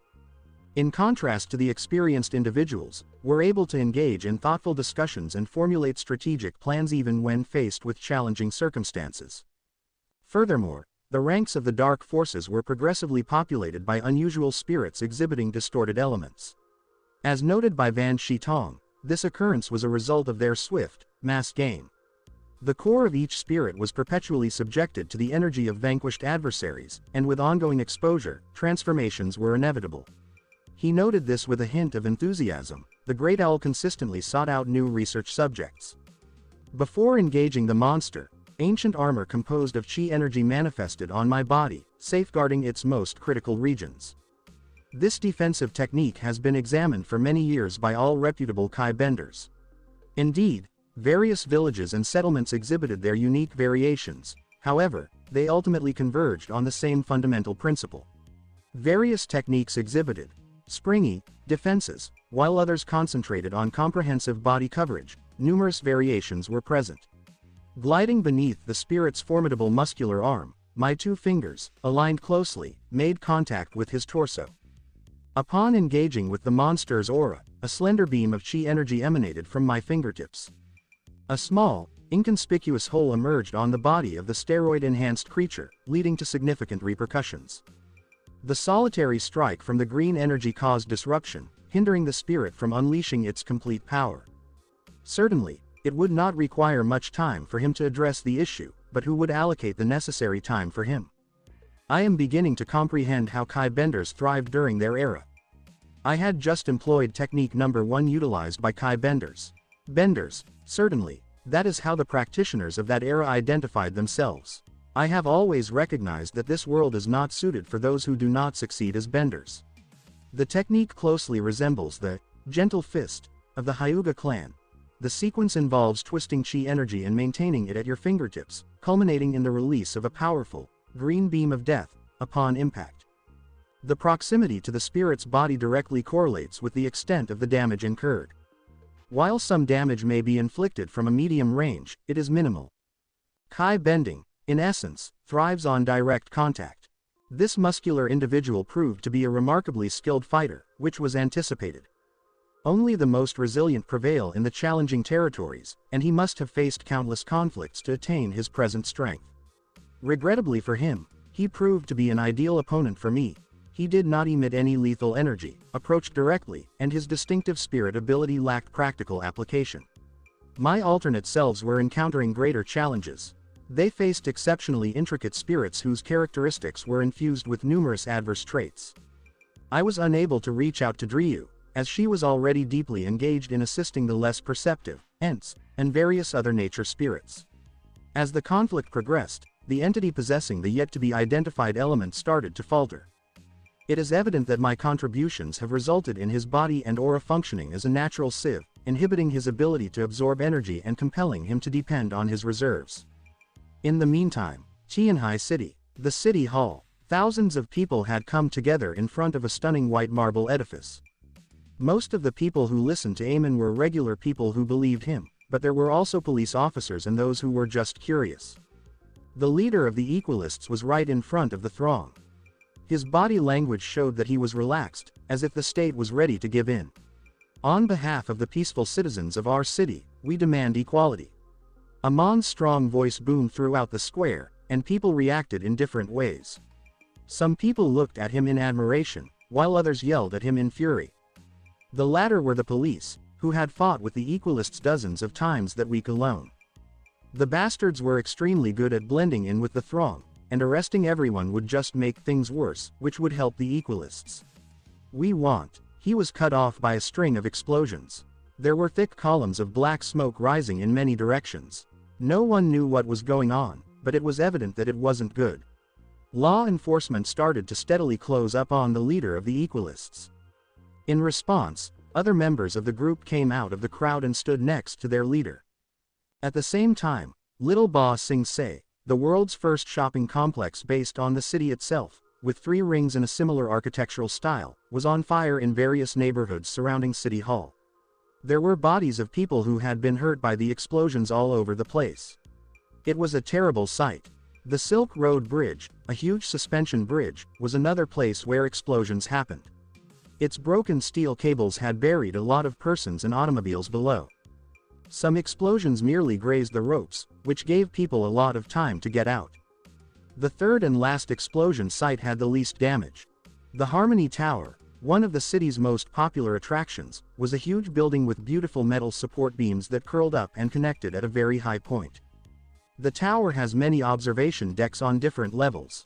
At night, it lit up the city with a magnificent golden light that kept people warm. And I have to say that the tower was certainly built with care. The building stayed standing even when the bombs went off, simply tilting a little bit, which scared people but didn't hurt them. Back at City Hall, people were at their most tense when they heard about what was happening throughout the city. A man dressed like a classic air nomad hissed, "You've crossed every line, Amen." It was hard to remember the old Avatar boy when you looked at the towering, bearded man. Amen said with a sad smile, "You won't believe I'm innocent, will you?"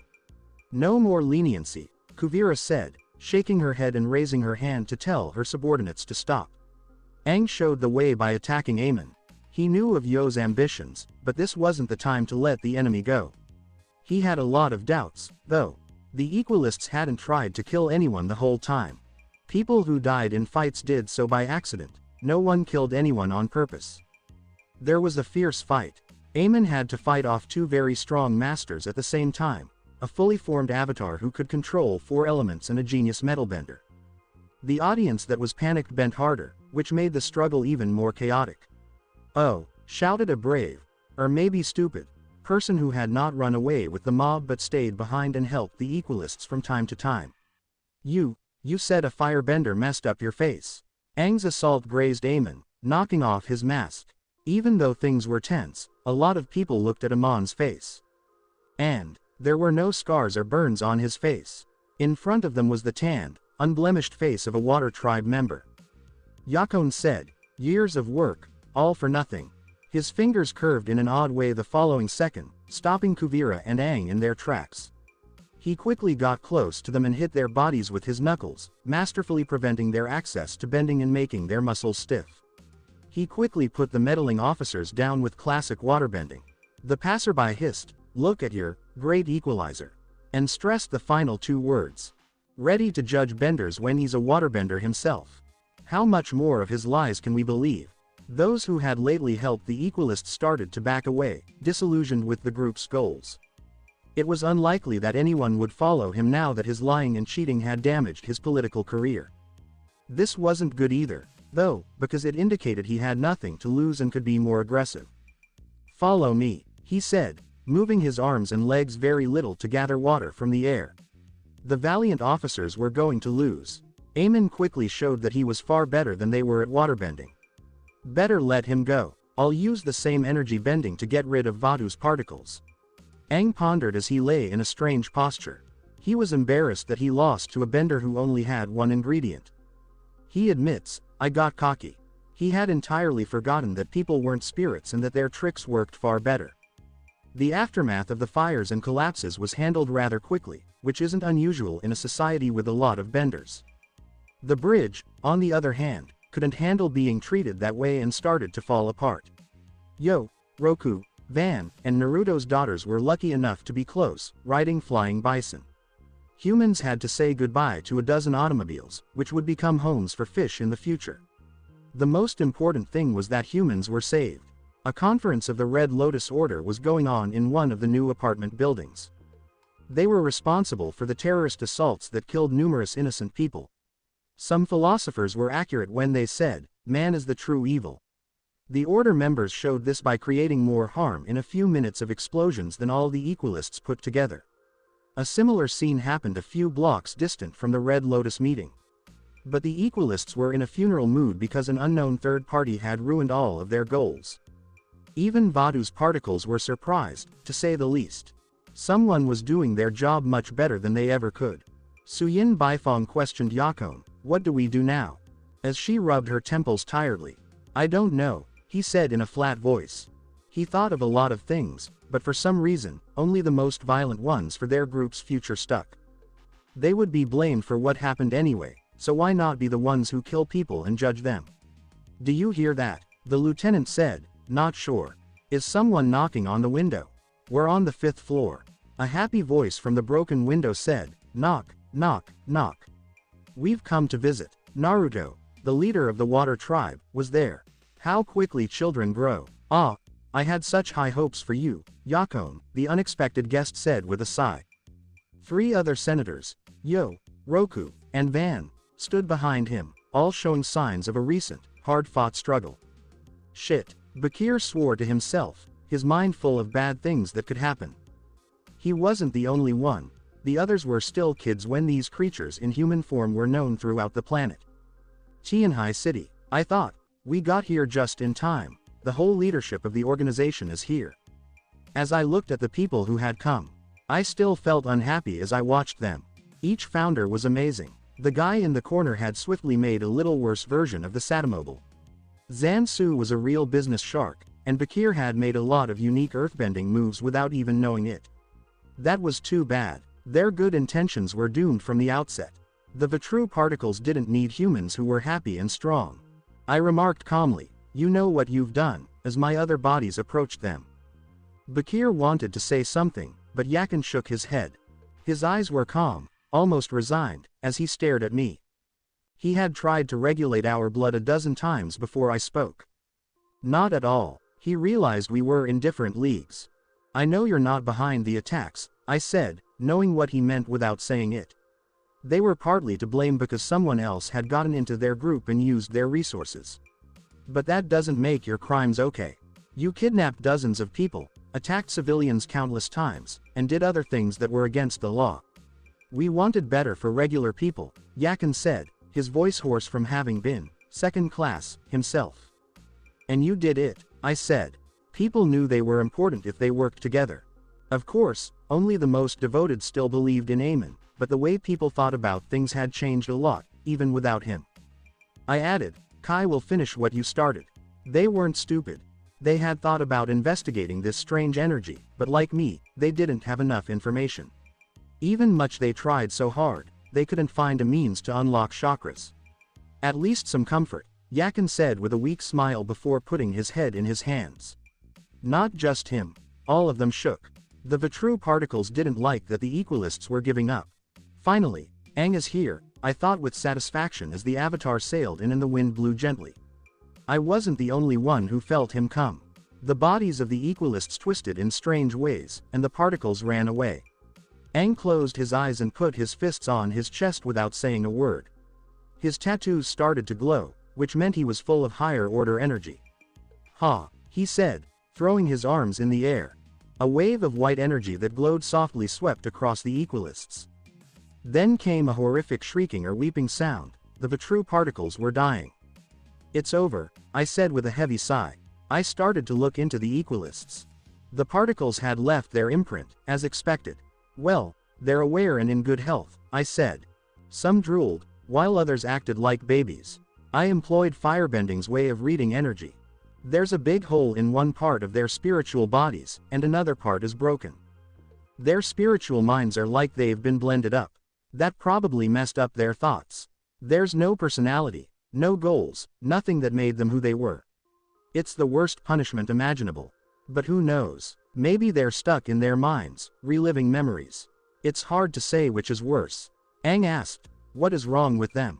He had been helping the city heal from the blasts, but soon he would leave the human world to bring back the light energy levels.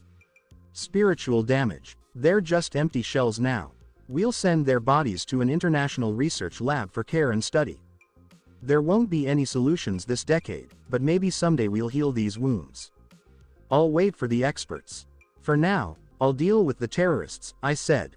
They hadn't disguised properly, they were close by and the soundproofing was bad. Because of that, I could hear their quiet talks. They had calmed down since they thought everyone was after Eamon and his close friends. Hopefully, no more organizations. I moaned when I heard their name. We were soon above the members of the order. Without thinking, all four of us jumped onto the roof of the building. Roku opened a way just before the crash. Zahir, who was now a skilled airbender, fired lethal wind blades our way. Gazan, the long-haired earthbending master, kept up with him. The daughter of the fire mercenary. The last one had recognizable features, and the energy beams coming from her third eye made it clear. Sparky Boom Man had a lot of kids, and most of them were from forced marriages. I didn't think anyone would be able to take over his skills without hurting their mind or body. They were tied up and subdued in less than a minute. It wasn't right to let that kind of power go unchecked. There was no other choice except to carry out Tianhai's laws. The girl with no arms was the only one missing. She currently teaches waterbending in an academy in the South Pole. The police worked all night and caught 80% of the group. The rest wouldn't stay hidden for long. After all the chaos, it was time to show non-benders what they could do. Tianhai City, the city hall. The day after Senator Yo's voice reverberated throughout the square, we all mourn the victims of these horrible attacks. The guilty will face justice, but we must move on. I think our people are smarter and better than they were before. They won't be fooled by beautiful lies. Let's focus on the good. I have big news. For years, all countries studied Kai, and we did it. Many people in the Water Tribe know about Kai, the crowd said as two men took the stage. We thought it merely healed, yet its power is as strong as bending. This young man will exhibit what he's done in less than a month. His companion teaches people how to bend the earth. The man started to glow with green, ghostly vapor. He was quite good at controlling it, but this was a show, so special effects were needed. He nodded slightly to the earthbender. The next second, pieces of earth flew at him, but none hit. To the spectators, he seemed like a blur, moving so fast that no bending or training could have done it. The stone-armored bender fell to the practitioner's strong fists. People cheered and asked the senator a lot of questions about training. The first school opens this week. Please understand that there aren't many teachers, but more schools will open. What? No training yourself? The usually quiet senator yelled. It's not only unhelpful, it's dangerous, even deadly. Kai changes its mind. Until teachers say it's okay for students to practice on their own, all training will be in schools. After an hour of inquiries, most people's curiosity was satiated, but some people still had doubts. Their numbers went down as rumors spread. The first students could already perform amazing things. If there hadn't been just one school, many people would have quit their jobs to study this energy. A month and a half later, there was further news. The Museum of the Historic Era will open in the city. Organizers promised not only historic residences but also well-preserved skeletons of Kai practitioners. In the middle of all this, a new plane appeared. Hiroshi Sato's Future Industries showed off another game-changing invention. The biplane was a small, quick 10-meter plane that was the last step in Spirit breakthroughs. It had bombs and was a horizontal bomber. Hiroshi already had plans for a civilian version for air transport. The world got peaceful again, although there were times when tensions between practitioners and benders flared up. The stronghold that protected spirit portals welcomed new members and valued the skills of practitioners. 1 month later, Southern Air Temple. Voices echoed through the empty halls of the old temple. Today, the world saw a new social unit. The famous Avatar married two beautiful women. Senna and Jin had finally ringed the guy with arrows, but he smiled widely, so he wasn't complaining. "I'm so proud of you," I murmured, wiping away a tear that wasn't there. What I said made sense, but I still think 2 wives aren't enough. Just kidding. I put my hands up when I saw their severe looks. "Hope you told them about your trips to the spirit world," I said in a whisper. They weren't happy about it. Chin up, cowboy. They chose you even though they knew what was going on. That's something. And don't put yourself in danger for no reason. Airbenders are still too few, I said, and the man blushed again. The party went well, but I thought there would be a fun fight until the finish. Yui Bay, Island Air Temple. Yo. Today, The small piece of land was very busy. The warm night was made even better by pleasant chats and happy spirits. The annual City Day was one of Tianhai's most popular holidays, and it was probably because of the 3 days off that came with it. The official celebration used to take place on the island, where the smartest people in the world, important business people, high-ranking officials, and benders with special powers were invited. Now, you could see a truly beautiful scene of different people mixing and interacting. The older generation, dressed in traditional clothing, showed that their traditions were still alive. But it was even more interesting to watch the young people, as they no longer limited themselves to a single color in their clothing. Most importantly, they had stopped dividing people by nationality. As a good host, I had to pay attention to every one of my guests. Right now, one gorgeous lady looked a little bored. "You look absolutely stunning," I replied. "Thanks," Kuvira said as she smoothed out her suit jacket. The women here would talk about their clothing for a long time. In my old world, a woman wearing a full men's suit wouldn't have produced much of a stir, everyone was used to it. But here, it certainly made a huge impression. Without a doubt, all the women here are thinking about how you look right now. "I don't know," she said quietly, but she quickly saw that other women were looking at her from time to time. "If you're bored, I can take you inside the house. You can talk to Zhu Li. She doesn't like loud parties either." Honestly, there weren't many loners like that. Everyone knew each other, so they immediately established interest groups. Kuvira had only recently become the boss and still wasn't fully incorporated into the local circles, but I think it would all work out in time. Near one of the tables, the brightest minds of this world had gathered. Like ducklings around their mother, prominent figures surrounded the aged mechanist. Even Hiroshi Sato stood beside him, looking like a model student. They all, in one way or another, had always turned to him for help, and many of them had once been his students. The world-famous Satomobiles wouldn't have existed without Ren's advice. If the mechanist had been greedy for money, he could easily have been among the top 10 richest people in Tianhai, but he spent all his savings sponsoring scientific activities. Besides, as he once admitted, he and his wife simply didn't know what to do with so much money. Their son, Theo, had long been earning his own living, happily testing various modes of transportation. "And who is this lovely girl?" "Yasuko, you can take a break," the young Asami said, turning her head in curiosity and somehow wiggling in her mother's strong embrace. "Daisy won't mind taking care of Asami." "That would be great," Hiroshi's wife said with a gentle grin that went straight to his heart. "Watch out for this chick. Her beauty is quite dangerous." "That guy has a whole harem of beauties," I thought to myself. Hiroshi is one lucky man. After a few hours, the guests started to leave. Some floated away on their ships, while others rode a flying bison. But the temple didn't get quieter as people went. This occasion was one of the days when our whole big family was together. The house immediately felt cozier. Azula, still not used to Chitara, stroked her behind the ear with interest. Tai Li was on the same wavelength as our youngest, Hina, and Kushi. Mei preferred the company of the calm Shiki. Ursa, Shizuka, and Kaya had long become true friends. The younger girls were already forming their own interest groups. "This is so nice." My lips instinctively curled into a smile as I continued to bathe in this cozy setting. A few months later, outside of Tianhai City. "But," I yelled with excitement and slapped Gaia's back. "Could you please not do that?" Gaia said sadly, "This whole thing is already embarrassing. Too bad our wants don't match up. For me, all of this is quite thrilling. We should have taken a trip on Gaia a long time ago. There's no one else for miles around, so what are you worried about? We are deep in the forest, not a single living being nearby. People have already called us perverts," she yelled, pointing behind her. When I turned around, I saw the blank faces of wild pig hybrids.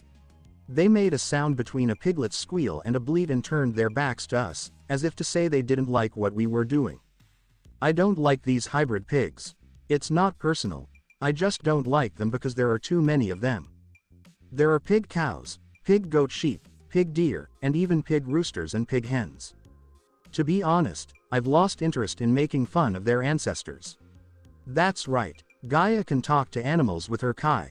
With all these rides on my wife, I completely forgot what we were doing on our trip." Animals have started to change and evolve again because the chi energy on the human plane has increased. This energy makes it possible for them to regain their former abilities in just 2 or 3 generations.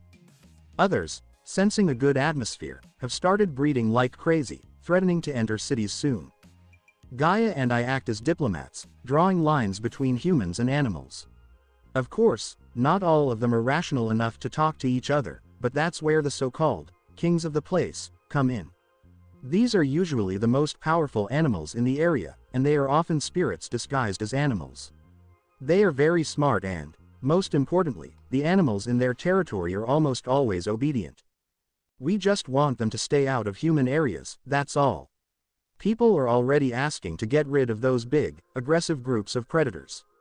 What are you up to? That's such a nice surprise. Even after all these years together, Gaia can still blush and feel a bit shy. I'm holding my chest, I say with a straight face, while my hands keep supporting her impressive spiritual milk assets. Well, it's her own fault. She just can't sway so seductively when I'm around. It's been a minute since we had some time just for us, right? I whispered, planting soft kisses along her elegant neck. So, after a couple of hours, we got back on the road and kept going. We had to take it easy for a while. Gaia still wasn't completely back to her old self after my big, passionate love. On our journey, we came across some rare mammal species that seemed to be extinct. The chi energy feels like it's bringing the sleeping and fading animals back to life. Before long, we spotted another stunning sight, one I had only heard about before. The frog squirrel is such a quirky blend of 2 different creatures, a tailless amphibian and a rodent from the squirrel family. How wild is that? They live in tropical forests and usually hang out in the trees. Over half of their body comes from frogs, and it's just their fluffy, furry tail that hints at their squirrel heritage. Not every encounter turned out to be a good one. I'll go ahead and say it. We often found ourselves having to fight. It seems like some species were definitely shaped by the Kai, right? They gave off this vibe of being the rulers of all the lands. Oh great, another pack of wolf bats. I let out a little grumble of annoyance. It feels like everyone is trying to mess up my nice day out with Gaia. And, there are these strange creatures, I said, looking over at Gaia to see how she was taking it. I didn't want to sit through another talk about how all living organisms are beautiful, no matter how they look. The wings were leathery and black, almost oily, and the nose looked like a pig's snout. With a toothy mouth and a terrible stench, this encounter was anything but pleasant. On my scale of spiritual ugliness, these wolf bats get a solid 6.5 stars out of 10, which definitely says something. Throughout my life, I've encountered a bunch of spirits, some that even Lovecraft might think twice about including in his stories. Hold on, Gaia quickly took stock of what was happening. She doesn't feel sorry for the crazy animals, but she's not a fan of bloodshed. It's funny how her hooves don't even seem to touch the ground. She mentions that chi energy keeps her a bit elevated, saying it's to protect the grass and insects. It seems like names aren't just picked out of thin air, and it's not only about how they sound. Their cave is too crowded, so they're on the hunt for a new place. I didn't even feel like replying. She'll just go find them a new home regardless. I've been through that before. It hit home just how much these sudden changes were lacking when the second village in a row got hit by those griffin vultures. So, these big birds, which are like a mix between lions and vultures, had never gone after anything alive before. They mostly stuck to munching on plants and different types of dead stuff. A few hippo cows were lying on the ground, and they looked freshly dead. Even though these massive creatures look pretty scary with their big toothy jaws, they actually get scared of tiny elephant rats. You guys need to scram. You're not welcome here. A resident shouted some choice words, attempting to shoo the animals away. He had some success. At least the air blades made minor cuts on the bodies of the under-griffins. Oh, look, another airbender. Did you know that airbenders show up way more often than benders of the other elements? It's almost like the world is working to keep a balance between all 4 elements. I've noticed a few times, while checking out new benders, that other elements seem to give way to the air source. So, I recently stumbled upon a descendant from this well-known family that's been providing earth benders to the Earth Kingdom army for 10 generations. Pretty interesting, right? It looks like in almost every case, a new earthbender should have shown up, But, that's just not the case. Kai said, "It's necessary." And the person's body replied, "It's possible." It's pretty hilarious that his earthbending potential was actually double that of his airbending potential back then. Fellow airbender, I'm here to help you out. With a big smile on my face, I hurried over to the man, eager to share the real way of airbenders. Time keeps moving, but it turns out that reaching that dream of 10,000 airbenders is further away than I first imagined. We need more kids around. Tianhai City, Senior City School Number 3. Cafeteria. Tomoko, I'd love for you to join me on a date. A sharp-dressed guy in his senior school uniform shouted with enthusiasm. Wait, you're actually willing to break the law for me? Tomoko had this intrigued look on her face. Her newest admirer looked confused. I still haven't hit the age of majority, she said, her polite facade dropping away in a heartbeat. So, based on Article 43 of the Criminal Code of the City-State of Tianhai, you could be looking at 20 years in prison, or even life, depending on how serious the crime is. See you later. She stepped outside for some fresh air, not giving him a chance to say anything. How did these guys from the stronger sex manage to get to her? She just couldn't see a man as serious unless they were at the top of their game. Looks like today didn't go as planned, right? Hina finally caught up with her. I think I just remembered why I'm not a fan of going to school. I'm glad Dad was able to talk Mom into homeschooling me. Being here just twice a year is way better than being here 6 days a week. It's not as bad as you think, her older sister said with a bright smile. Just one friendly punch, and everyone knows to back off. She flexed her trained biceps with a grin. Wow, now that's a real woman. A guy's voice came from behind, full of admiration. Wow, that did wonders, Tomoko said with a hint of sarcasm. Isn't that the dude who tried out your fist of love? Oh, it's just a little exception, Hina said, waving her off. Who would have thought he had a thing for masochism? Better get home soon. Anya said she'd help me with training. Oh, come on, all you ever think about is fighting and bending, Tomoko said, rolling her eyes. I'd suggest you do the same. Before you know it, Kushi will be giving you a run for your money. As they kept chatting, they did their best to ignore the intense stares coming from the guys at school. Stay tuned for more. Thank you for taking the time to listen to this video. I'm thrilled you watched the video. If you enjoyed it, be sure to like and subscribe for even more exciting content coming your way soon.